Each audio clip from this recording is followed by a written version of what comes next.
Hey, welcome back to Bare Buckler Boards. Bonjour, bienvenue dans une nouvelle vidéo.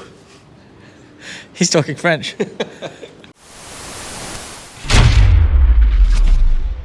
Anyway, welcome. And welcome to people from Europe and France. So today we're going to be doing a quick video to show you how to add the throttle to your new Super73 SG2-E or RX-E. Enjoy. Donc comme Ben vient de vous le dire dans cette intro, on va vous montrer aujourd'hui comment installer la gâchette de vitesse ou l'accélérateur, ça dépend comment vous l'appelez, sur les nouveaux Super73 RX-E et SG2. Voilà, donc on espère que vous aimerez ce petit tuto. C'est un peu français-anglais, on essaye de nouvelles choses. Allez, enjoy.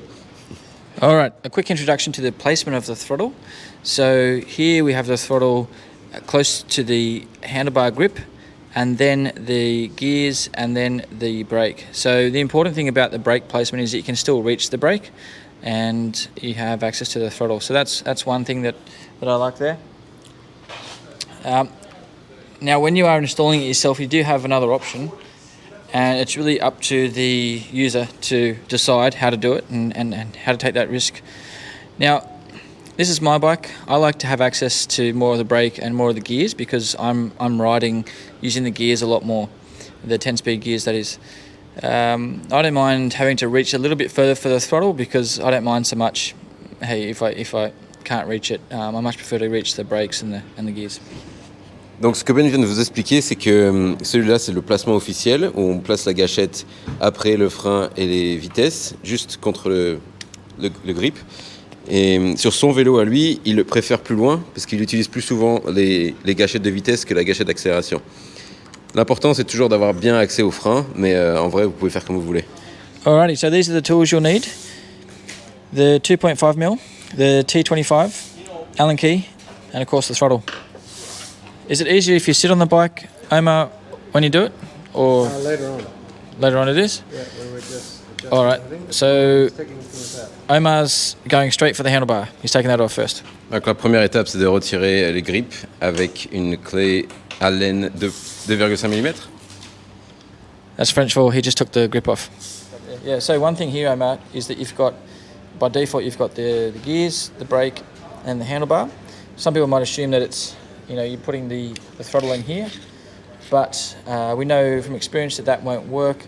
You won't be able to use the gears effectively. They'll hit that throttle. So I'm just going to show us what you do from this point.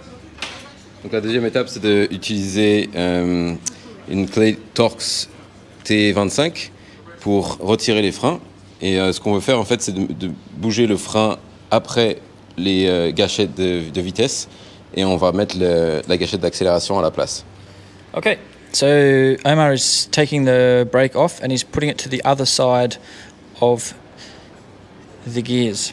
Voilà, on réinstalle le frein en faisant bien attention de le caler contre les gâchettes de vitesse et on fera attention après à mettre l'angle à la bonne position pour avoir le même angle que l'autre frein. All right, so note at this point Omar is using a T25 torque tool. If you don't have one, you can just grab one from your nearest hardware store. Okay, so Omar's put the throttle on now. So I've loosened the gears, and then slide in the throttle, and then we'll put the handlebars back on first, tighten that up, and then we can tighten everything else. Alors ce que Omar vient de faire, c'est il a desserré toutes les vis autour du guidon et la première chose qu'il fait, c'est remettre les grips. Et après que les grips soient installés, on va resserrer tout le reste et les installer avec le bon angle et la bonne position.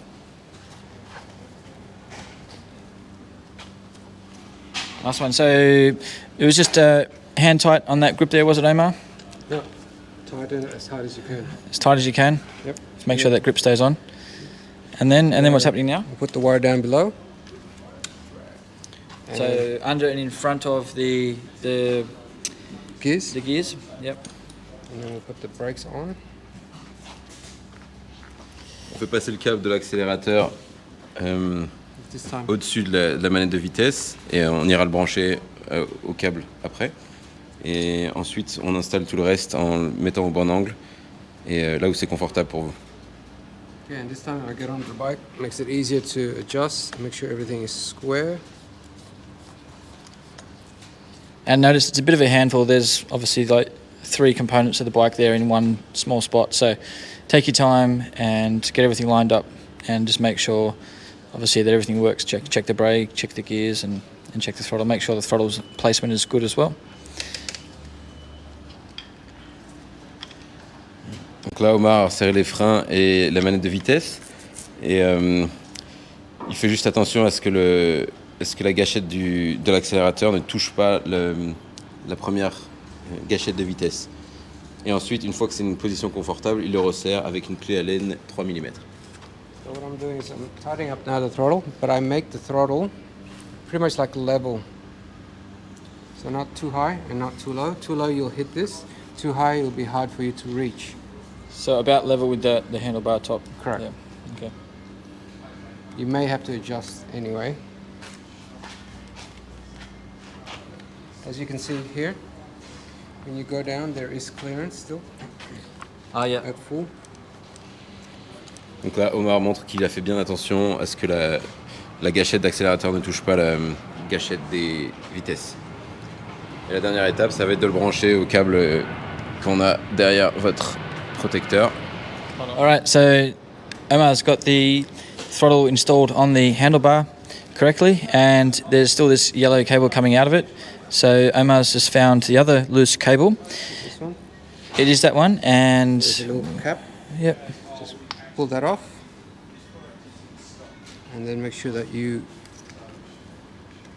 join the 2 arrows together. On aligne les 2 flèches pour brancher le câble. On pousse un peu et ça clique. Tout est bon. Okay. Note there'll be 2 other loose cables in this cable mesh here. The 2 other smaller cables are for indicators, so not the small ones. Leave those until the indicators come at some point. Now you can see it's on. Be Ouch. careful. Don't stand in front of the bike when someone presses the accelerator. Make sure that you press the brake and it's on. So this bike actually has been connected to the app. That's why this is already on. You will need to get onto the app and release to level 4 to have this activated. Donc la dernière étape, c'est de connecter votre téléphone au vélo et de faire bien attention que vous êtes sur une propriété privée parce que c'est illégal sur la route. Mais une fois qu'on a ça, on peut le mettre en mode 4, je crois, si c'est la même chose en France. Et à ce moment-là, l'accélérateur sera activé et vous n'aurez plus besoin de pédaler. C'est plutôt cool. It's pretty cool. Well done, Duncan. Hey, Duncan, thanks for translating all that to French for us. Mais de rien. Très bien. So I hope you enjoyed. I hope you enjoyed. Better keep the mic close. Hope you enjoyed, and let us know if you've got any questions or comments. And speak to you soon. Cheers, bye. Merci, à bientôt. Laissez-nous des commentaires. On y répondra en français, en anglais, comme vous voulez. On se voit dans la prochaine vidéo. Yeah, what he said.